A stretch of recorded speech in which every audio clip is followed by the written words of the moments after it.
নমস্কার প্রিয় দর্শক, আমি সৌমিতা নিউ বাংলা চ্যানেলে আপনাদের সবাইকে স্বাগত। আজকের বিষয় 2025-এর এই মহাশিবরাত্রিতে কুম্ভ স্নান করলে কী ফল লাভ করা যায়। চলুন ভিডিওটি শুরু করি। শিবরাত্রি এবং কুম্ভ স্নান এই দুটি আধ্যাত্মিক ঘটনাই হিন্দু ধর্মে অত্যন্ত গুরুত্বপূর্ণ। শিবরাত্রি হলো মহাদেব শিবের আরাধনার বিশেষ দিন, আর কুম্ভমেলার স্নান হল পাপমোচনের ও মুক্তি লাভের মহোৎসব। বিশেষত যদি শিবরাত্রির দিন কুম্ভ স্নান করা যায় তবে এর আধ্যাত্মিক ও জাগতিক ফল বহুগুণ বেড়ে যায় বলে মনে করা হয়। শাস্ত্রমতে এই বিশেষ দিনে গঙ্গা, যমুনা, সরস্বতীর সঙ্গমস্থলে বা অন্য কোনো পবিত্র নদীতে স্নান করলে অশেষ পুণ্য লাভ হয় এবং মোক্ষপ্রাপ্তির পথ সুগম হয়ে ওঠে। কুম্ভমেলার উৎপত্তি প্রাচীন পুরাণ থেকে। শ্রীমদ্ ভাগবত, বিষ্ণু পুরাণ ও রামায়ণ মহাভারতের মতো বিভিন্ন ধর্মগ্রন্থে সমুদ্র মন্থন নামক ঘটনায় কুম্ভ স্নানের ভিত্তি পাওয়া যায়। সমুদ্র মন্থনের সময় দেবতা ও অসুরগণ একসঙ্গে সমুদ্র মন্থন করে অমৃত লাভের চেষ্টা করেছিলেন।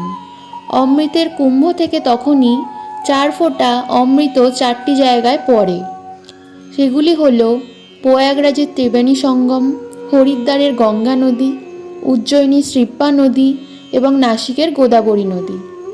এই 4টি স্থানে নির্দিষ্ট সময়ে কুম্ভমেলার আয়োজন করা হয়, যেখানে কোটি কোটি ভক্ত পবিত্র স্নানের জন্য একটি জায়গায় মিলিত হন।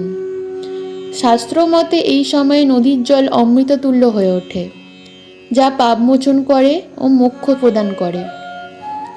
শিবরাত্রি ও কুম্ভযোগের গুরুত্ব। শিবরাত্রি কেন গুরুত্বপূর্ণ? মহাশিবরাত্রি হল সেই দিন যেদিন ভগবান শিব ও পার্বতীর বিবাহ সম্পন্ন হয়েছিল।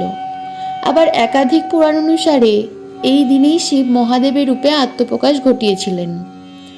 শিবরাত্রি রাতে উপবাস, ধ্যান ও পূজা করলে জীবনের সকল দুঃখ ও পাপ থেকে মুক্তি পাওয়া যায়। কিন্তু যখন শিবরাত্রি ও কুম্ভমেলার সময়কাল একসঙ্গে আসে তখন এর মাহাত্ম্য বহুগুণ বেড়ে যায়। এই বিশেষ যোগে কুম্ভ স্নান করলে শুধু পাপমোচনই হয় না, বরং মহাদেবের কৃপা সরাসরি লাভ করা যায়। শিবরাত্রির দিনে কুম্ভ স্নানের ফলপ্রাপ্তি। গঙ্গা, যমুনা, সরস্বতী এই ত্রিবেণী সঙ্গম বা অন্য পবিত্র নদীতে স্নান করলে সমস্ত পাপ নাশ হয়। বিশেষ করে শিবরাত্রির দিনে কুম্ভ স্নান করলে জন্ম জন্মান্তরের পাপ থেকে মুক্তি লাভ করা যায় এবং ভবিষ্যতে মোক্ষ লাভ সম্ভব হয়। শাস্ত্রে বলা হয়, স্নানং দানং তপ সর্বং গঙ্গায়াং ফলদায়কম, অর্থাৎ গঙ্গায় একবার স্নান করা মানে বহু যজ্ঞের ফল অর্জন করা। মহাশিবরাত্রির দিনে কুম্ভ স্নান করলে শরীর পবিত্র হয় ও মন শান্ত হয়। এই দিন কুম্ভ স্নানে অংশগ্রহণ করলে শিব, বিষ্ণু, ব্রহ্মা ও দেবী দুর্গার আশীর্বাদ লাভ হয়। বিশেষত শিবরাত্রির দিনে গঙ্গা বা যমুনায় স্নান করলে মহাদেবের কৃপা লাভ করা যায় এবং ব্যক্তি তার জীবনের সমস্ত বাধা বিপত্তি কাটিয়ে উঠতে সক্ষম হন। শিবরাত্রি রাতে মহাদেব স্বয়ং ব্রহ্মাণ্ডের নেগেটিভ শক্তিগুলোকে বিনাশ করেন এবং নতুন শক্তির সঞ্চার করেন। তাই কুম্ভ স্নান করলে মানুষ তার আধ্যাত্মিক শক্তি বৃদ্ধি করতে পারে এবং আত্মার বিশুদ্ধতা লাভ করতে পারে। আবার জ্যোতিষ মতে শিবরাত্রি তিথিতে কুম্ভ স্নান করলে জন্মছকে থাকা শনি, রাহু, কেতু ও মঙ্গল দোষ দূর হয়। পাশাপাশি নেতিবাচক কর্মফল কাটিয়ে সৌভাগ্যের দ্বার উন্মোচিত হয়। এই দিনে স্নান করলে ব্যক্তি শুধু তার নিজের নয়, তার পূর্বপুরুষদের আত্মার মুক্তিও সাধন করতে পারেন।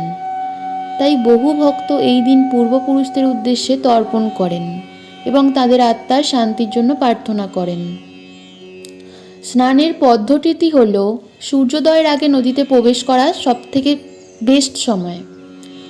ওম নমঃ শিবায় জপ করে স্নান করা উচিত। গঙ্গা জল মাথায় ঢেলে 3 বার ডুব দেওয়া বিধানে রয়েছে। স্নানের পর শিবলিঙ্গে জল নিবেদন করা ও পূজা করা উচিত। শিবরাত্রির দিনে উপবাস পালন, শিবলিঙ্গে জল, দুধ, বেলপাতা ও ধুতুরা নিবেদন, সারা রাত ওম নমঃ শিবায় জপ করা ইত্যাদি এগুলি করতে হয়। শিবরাত্রির দিনে কুম্ভস্নান একটি মহাপবিত্র অনুষ্ঠান। এই দিনে কুম্ভস্নান করলে শুধুমাত্র পাপ মোচন হয় না, বরং আত্মশুদ্ধি ও মোক্ষ লাভের সুযোগও মেলে। এটি এমন এক সময় যখন ভক্তরা মহাদেবের অনুগ্রহ লাভ করতে পারেন এবং জীবনের সমস্ত বাধা বিপত্তি থেকে মুক্ত হতে পারেন। তো প্রিয় দর্শক, ভিডিওটি কেমন লাগলো কমেন্টে জানাবেন, আর এভাবেই লাইক, কমেন্ট, শেয়ার, সাবস্ক্রাইব করে আমাদের চ্যানেলটিকে সাপোর্ট করে যাবেন।